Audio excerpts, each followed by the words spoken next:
আমরা তো ওখানে জিতবো না, ওরা জিতবে। 1,55,000 মুসলিম ভোটেছে। কিন্তু আমাদের লক্ষ্য ছিল যে হিন্দুদের মধ্যে আমরা আস্থা অর্জন করেছি কিনা, হিন্দুদেরকে ঐক্যবদ্ধ করেছে। প্রাথমিকভাবে যা পেয়েছি, ইট ইস টু আর্লি। 22 রাউন্ড হবে, 14 রাউন্ড পর্যন্ত মুসলিম প্রভাবিত এলাকা, 15 থেকে 22 পুরো হিন্দু প্রভাবিত এলাকা। যে 2 রাউন্ড 3 রাউন্ডের পেয়েছি আমি, তাতে 13,000 সামথিং ভোট পেয়েছে, 13,700 তৃণমূল, 6,297 আমরা, আর কংগ্রেস 5,000 সামথিং পেয়েছে, কংগ্রেস সিপিএম জোট।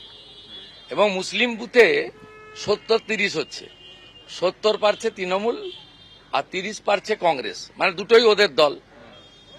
অসুবিধা নেই, তারা ঠিক ভালো করেই করছে। আর আমি খুব আশাবাদী ইনিশিয়ালি, এখনো কিন্তু বলার সময় আসেনি, 4টের পরে বলা যাবে। তা আমরা হিন্দু বুথগুলো যে কটা বেরিয়েছে, মীরা 1, মীরা 2, পলাশী এলাকায়, সেখানে হিন্দুদের যে একত্রিতকরণ, সংগঠিত হওয়া, যে প্রচার আমরা করছি, সেই প্রচারে কাজ হচ্ছে বলে আমার মনে হচ্ছে। উপনির্বাচন যদিও কিছু নয়, আমি শুধু বলবো বাংলার ব্রাহ্মণ, ক্ষত্রিয়, বৈশ্য, শূদ্র, রামকৃষ্ণ মিশন, ইসকন, আর্য সমাজ, গড়িয়া মঠ, ভারত সেবাশ্রম, পথ আলাদা থাকুক, মতটাকে ঐক্যবদ্ধ করুন। At the end of the day আপনি হিন্দু, এখানে ভোট দিন, এমন সরকার আনুন যে সরকার রাষ্ট্রবাদ এবং হিন্দুত্বকে সুদৃঢ় করবে, প্রোটেক্টেড করবে।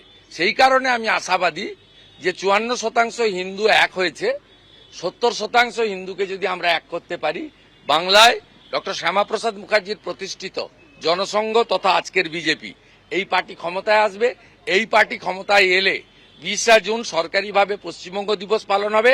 23 তারিখ আজকের দিন আত্মবলিদান হিসেবে পালন হবে। ডক্টর শ্যামাপ্রসাদ মুখার্জির মৃত্যু স্বাভাবিক নয়, তাকে মেরে ফেলা হয়েছে কারণ তিনি কাশ্মীরের জন্য লড়াই করেছেন।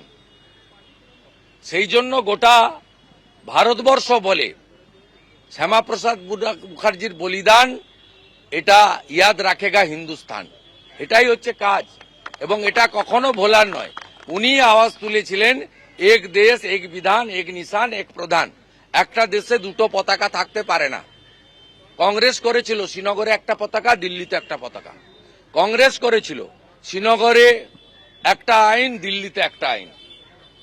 এই জিনিস চলতে পারে না।